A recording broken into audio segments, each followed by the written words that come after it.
Hey everybody, it's me over Jones, back with a new video. This will be an interesting one.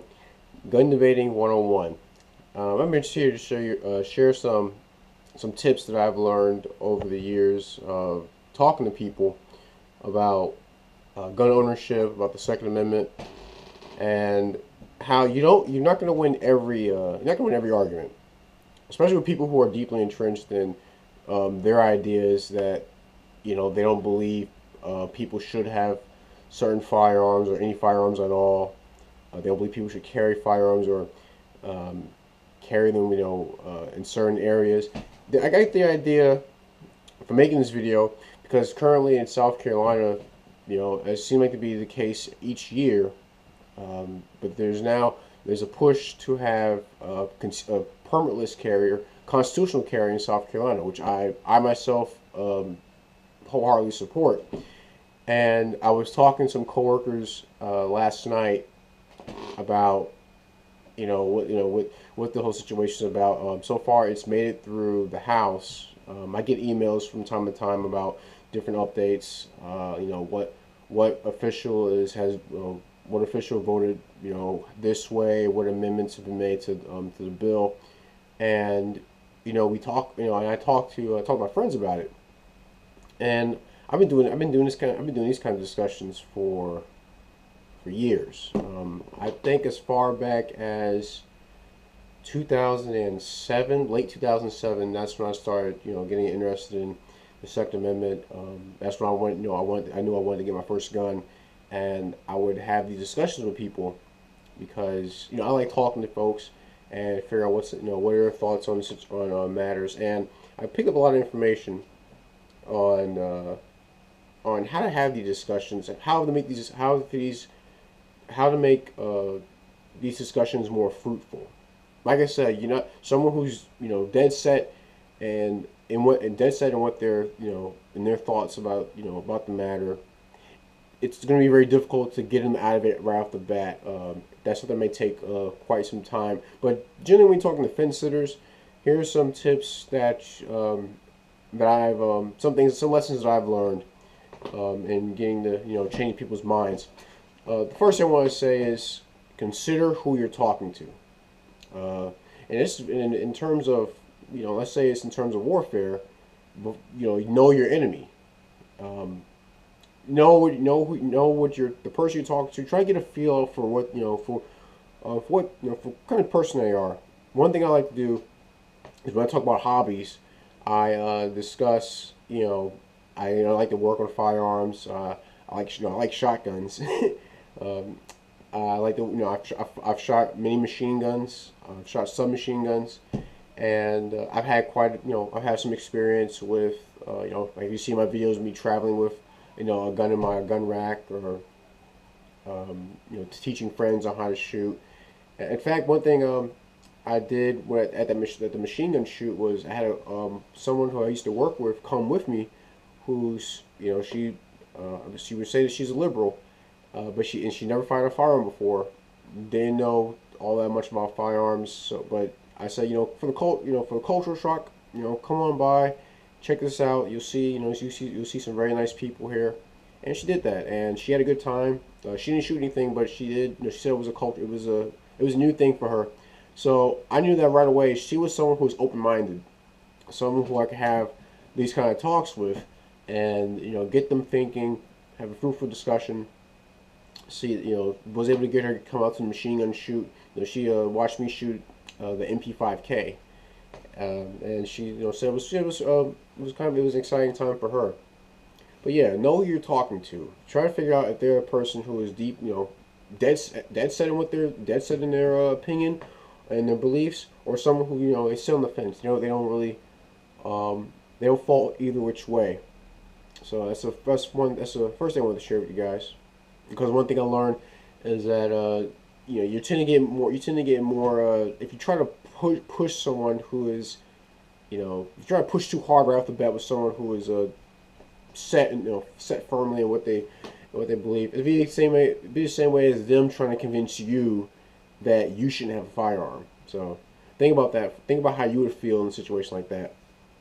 Second thing I want to say is uh, try not to approach them. Try not to approach. When you present your argument, try not to go for the heavier stuff right off the bat. By heavier stuff, and this is stuff that I've seen at public forums. That I've been to a few public forums at the State House, and one of the things that I noticed people who are Second Amendment advocates like myself like to do is they'll go straight to, and this is talking to public officials. This is my right. You have to respect my rights. Um, this is to protect against tyranny, which are things that I believe. I truly believe in those same. I believe in those same ideals.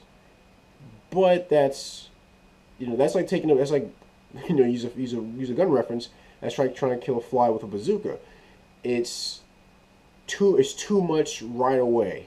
And one thing, you may want antagonizing the person you're talking to, which may not be a good idea, especially when that person is someone that has some type of influence to change things the way that you want them to be changed. So one thing you don't want to do is piss them off. So yeah, be mindful of how you go into the argument. Like what point, what make kind of gradually start off slow. Like I said, one thing I like to talk about is that it's something I enjoy, something I've had many years, in not yet a decade, but I have many years in working with firearms, and I've learned this, that, and the other, and I met all these people, and I reload, and I like to present the case that um, I support constitutional carry because I believe it has a positive social impact. It shows people who don't know that much about carrying a firearm, that the people who do carry guns aren't just the police, or bad guys, or people that they think are a little unhinged.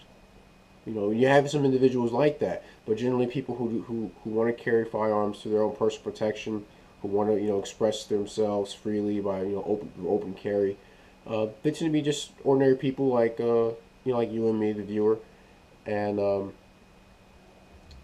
they're not someone out to cause any trouble. It's just something that they want to do, and they say, well, let's present the points about about the permit system, or about the training. One thing I would say is, and this goes to my third point, the third tip I want to share. Give positive points. Give points that show that that this is actually a good thing for them, even though they're not into it, or even though they don't think about it. Let's say that they say, well, I think people should. One thing I had a discussion with a buddy of mine at work was, he's worried about people who are not trained carrying. And I say, well, that actually puts more responsibility in my hands, because at that point, let's say there was constitutional carry in the state, if I knew people that were interested in wanting to carry a handgun for personal protection, I say, well, let's go to a range and let's practice. I'll show you things that I've learned over the years, and I can help you in areas that you're lacking. I've taught many friends on how to handle a handgun, especially in 1911, and they've all been positive experiences. I taught. I remember my mother. She never first time she fired a handgun was 1911, and she was 51 years old, never touched a gun before, and she knew that that's something I wanted us to do. Go to the shooting range just to a little bit of a culture shock. With her living in New York, show her how this goes, and she enjoyed it, and she went and bought that same day wanted to buy some pepper spray. So that new experience of teaching someone who may not have willing to go into it before, they learned something, and they consider a new way of thinking because of the positive experience. So I would say that if people are concerned about safety, just explain to them that I can they have that option of learning how to be safe with this, and other firearm owners can be, they can be ambassadors to show these people how to, how to use their guns properly, how to clean them, how to maintain them, how to treat them with respect. Generally, things that I would say that people who are in the gun community are more than willing to, do for someone else, more willing to show them these, show them how to handle all these things concerning handgun ownership and carrying handguns, things like that. Let's see if there's a fourth thing I want to discuss.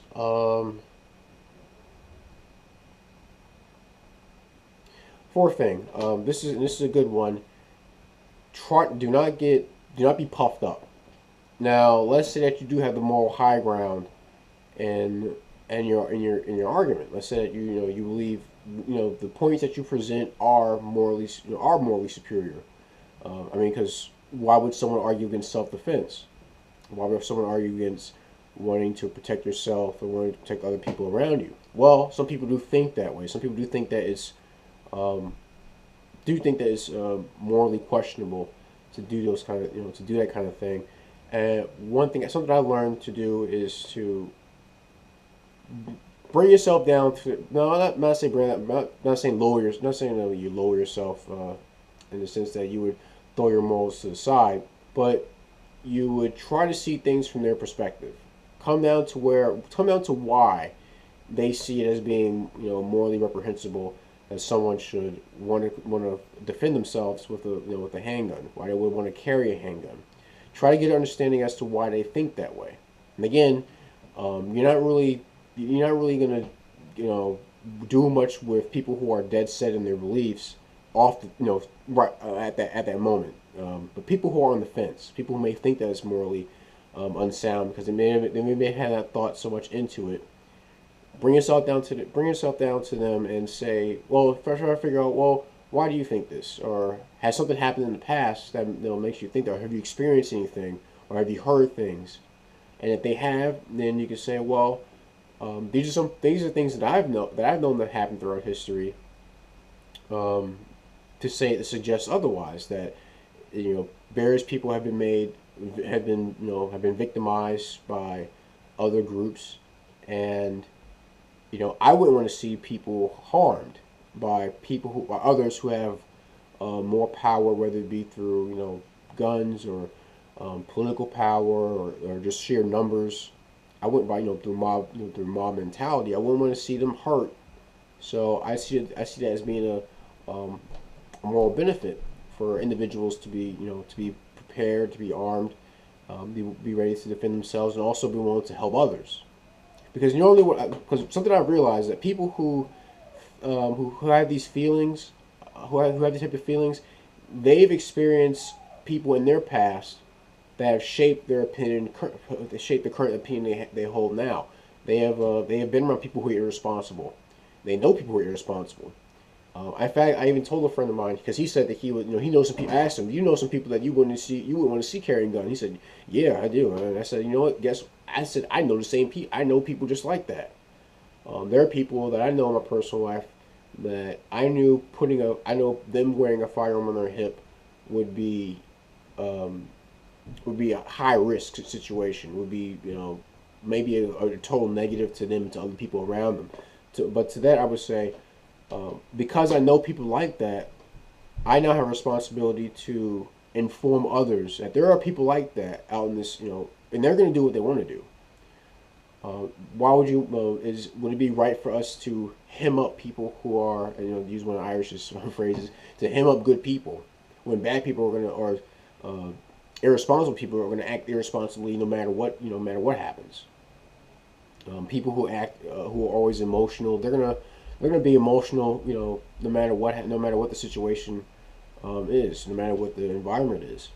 So, it would be good for us to hold back people who do have control over, their feelings, who are willing to come into this discussion with an open mind and accept, an open heart to try to get an understanding of why people want to, move in this direction with carrying firearms, or even firearm ownership in general. So those are just a few tips I wanted to share with you guys. Like I said, there's something I'm just keeping my eye on with I hope to do, like I said, I hope to see constitutional carry come to light in South Carolina. I think it'd be a very good thing. If you guys have any tips that you want to add to this, please leave comments in the comment section or make a video response. Hope you enjoy the video quality. I'm filming from my GoPro Hero 3 Plus Silver Edition. I hope to do more HD videos. Even hope to have more videos of I'm still gonna do driving videos. Uh, maybe I'll do some videos where I'm parked, so that so that the sound isn't drowned up by the 6.2 diesel. And I hope to do more shooting videos, and also since it's springtime, I hope to do some more videos showing off my garden. I know it's gonna be a lot of work right now with my work schedule, doing gardening this year, but I'm gonna give it a shot. See how much stuff I can do this coming growing season. But that's my video. Gun debating 101. I'm Edward Jones, and thanks for watching.